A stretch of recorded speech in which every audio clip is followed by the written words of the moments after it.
It was supposed to be just another quiet afternoon in one of Los Angeles' most private neighborhoods. Instead, it turned into a scene no one in Hollywood was prepared for. One of the most respected filmmakers of all time, gone, alongside his wife, inside their own home. At first, details were scarce, just flashing lights, unanswered questions, and a name that instantly stopped people in their tracks: Rob Reiner, the man behind some of the most beloved films ever made, suddenly at the center of a story that felt unreal. But what truly stunned everyone wasn't just what happened inside that house. It was who investigators began looking at next, and how this tragedy may have been building quietly for years. The first call came in mid-afternoon. Paramedics were dispatched to a Brentwood home after reports that two people needed urgent medical help. From the outside, nothing seemed out of place. No signs of chaos, no noise, just another quiet property tucked away from the public eye. That changed the moment first responders stepped inside. Both occupants, a man and a woman, were found unresponsive. There was no way to help them. They were pronounced gone at the scene, and within minutes, the tone shifted from medical emergency to something far more serious. Investigators quickly secured the home as detectives arrived to piece together what had happened. Officials were tight-lipped, releasing almost no information at first. But as word began to spread, one thing became clear: this wasn't a natural passing. Authorities were now treating the deaths as a possible act of violence. And as neighbors and fans tried to process the shock, law enforcement focused on one question that would change everything: who was inside that house before the call was made? Once the names were confirmed, the weight of the situation hit even harder. Rob Reiner wasn't just another Hollywood figure. He was a storyteller who shaped generations. From the sharp satire of This Is Spinal Tap to the emotional pull of Stand By Me, the timeless magic of The Princess Bride, and the cultural impact of When Harry Met Sally, his work was everywhere. Even before that, millions knew him as Meathead on All in the Family, a role that made him a household name long before he ever stepped behind the camera. But Rob's life wasn't only defined by movies. He was the son of comedy legend Carl Reiner, someone who grew up around creativity, pressure, and enormous expectations. Over decades, he built a reputation as outspoken, passionate, and deeply involved in both film and public life. Beside him was his wife, Michele Singer Reiner. Far from just the director's wife, Michele carved out her own identity as a photographer, producer, and advocate. Friends often described her as grounded, private, and fiercely loyal to her family. Together, they had been married for more than 30 decades, raising children and building a life mostly kept out of the spotlight. To the public, they seemed solid, established, untouchable, which made what investigators uncovered next even harder to understand. As investigators worked through the scene, attention slowly shifted away from the house itself and towards someone much closer. Not a stranger, not a random intruder, but a member of the family. Reports began circulating that the couple's son Nick Reiner was still alive and had been contacted by police. Authorities confirmed he was being questioned, but stopped short of announcing any arrest. No charges, no public motive, just a single detail that sent shockwaves through everyone following the story. According to sources who spoke with family members, it was Nick who investigators wanted answers from. Officials, however, were careful with their wording, making it clear that the situation was still developing and that nothing had been formally confirmed. The idea alone was enough to leave people stunned. A family name tied to decades of creativity, laughter, and cultural impact, now being whispered in connection with something dark and unthinkable. And as the focus turned to Nick, many began asking the same question: what kind of history could lead to a moment like this? To understand why investigators were looking so closely at Nick, people began revisiting parts of his past that once seemed distant, even hopeful. Nick Reiner had never hidden the fact that his life took a difficult turn early on. In past interviews, he openly talked about struggling with addiction starting in his teens. What began quietly, according to his own words, slowly spiraled, pulling him further away from home and stability. There were periods where he drifted from place to place, sometimes without a permanent roof over his head. It wasn't a secret within the family either. Nick describes cycling in and out of treatment programs for years, trying to regain control while feeling increasingly disconnected. At one point, those experiences became the inspiration for Being Charlie, a semi-autobiographical film he co-wrote alongside his father. To many, it felt like a sign of healing, a son and father turning pain into art. In later interviews, Nick said he had been back in Los Angeles for a long stretch, reconnecting with family and trying to rebuild a sense of normalcy.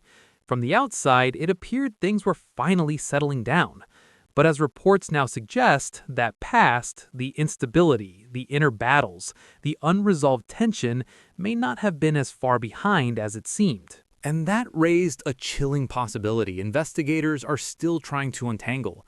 Was this tragedy years in the making? As the story spread, the shock wasn't limited to fans. It rippled through an entire legacy. The Reiner name has been woven into Hollywood for decades. Rob wasn't just a successful director, he was part of a family that helped define modern comedy and film. His father, Carl Reiner, was a legend in his own rights, and Rob carried that influence forward, building a career rooted in storytelling, humor, and heart. To many, the Reiners represented longevity, creativity, and stability in an industry known for chaos. Inside the family, Rob and Michele were known as anchors. They raised 3 children together and maintained a long marriage in a world where that's far from guaranteed. Rob also shared a close bond with his daughter from his previous marriage to Penny Marshall, another Hollywood icon. From the outside, it looked like a family that had weathered its storms and come out stronger. That's why the details hitting the public felt so jarring. This wasn't a fractured household constantly making headlines. This was a private family whose struggles, for the most part, stayed behind closed doors. Friends, colleagues, and longtime fans struggled to reconcile the image they knew with the reality unfolding in real time. Messages of disbelief and heartbreak poured in, many asking the same question. How does a family with so much love and history reach a moment like this? And as tributes continued to surface, attention turned to how the world around them was reacting, and what this tragedy meant beyond just one household. As the news became impossible to ignore, reactions began pouring in from every corner of the community, and not just Hollywood. Fellow filmmakers, actors, and writers expressed disbelief, many saying they felt like they'd lost a mentor or a guiding voice. Rob Reiner wasn't just respected for his work. He was known for showing up, speaking his mind, and standing firmly behind the people he cared about. For some, it felt like losing a piece of film history in real time. Fans reacted with the same confusion and heartbreak. Social media filled with quotes from his movies, favorite scenes, and personal stories of how his films helped people through difficult moments in their own lives. The contrast was hard to process. Stories rooted in love, friendship, and hope now tied to such a grim headline. Behind the scenes, those closer to the family kept their words careful and restrained. Many emphasized privacy, reminding the public that real people were at the center of this tragedy, not just famous names. Others acknowledged how deeply unsettling it was to watch such a private loss unfold so publicly. And while tributes continued to grow, one uncomfortable truth lingered beneath them all.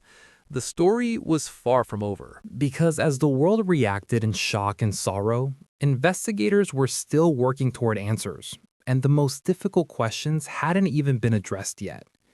Even with all the headlines, so much about this case remains unclear. Authorities have not publicly confirmed a motive. They haven't explained what led up to that afternoon, or what may have been happening inside the home in the hours before helpless called. Every new detail seems to raise more questions instead of answers. There's also the timeline. Who was present, who spoke to whom, and what events unfolded behind closed doors. Investigators are still piecing together those moments, carefully separating what can be proven from what's only being rumored online. And while speculation continues to swirl, officials have been deliberate about releasing information, signaling that this case is far from straightforward. For many watching from the outside, the hardest part is the silence, the gaps, the feeling that something crucial is missing from the story. Fans want to understand how a family with such a long, public history reached this point. But for now, those answers remain out of reach. And that uncertainty leads to the final unsettling thought. What happens when the truth finally comes out? And it doesn't look anything like what people expected. The story of Rob and Michele Reiner is a stark reminder that even lives that seem secure, celebrated, and full of love can hold hidden struggles. Behind the accolades, the films, and the public appearances, there are layers of human complexity that the world rarely sees. It's a tragedy that touches on fame, family, and the fragile balance between personal battles and public perception. While investigators work to uncover what truly happened that December afternoon, the rest of us are left reflecting on the fragility of life, the weight of unseen struggles, and the ways in which private pain can intersect with public legacy. In the end, this is more than a shocking headline. It's a story about people, parents, children, creators, whose lives were intertwined in ways that few could have anticipated. And as the truth continues to unfold, it forces us to ask difficult questions about family, forgiveness, and the shadows that sometimes lurk behind even the brightest lights.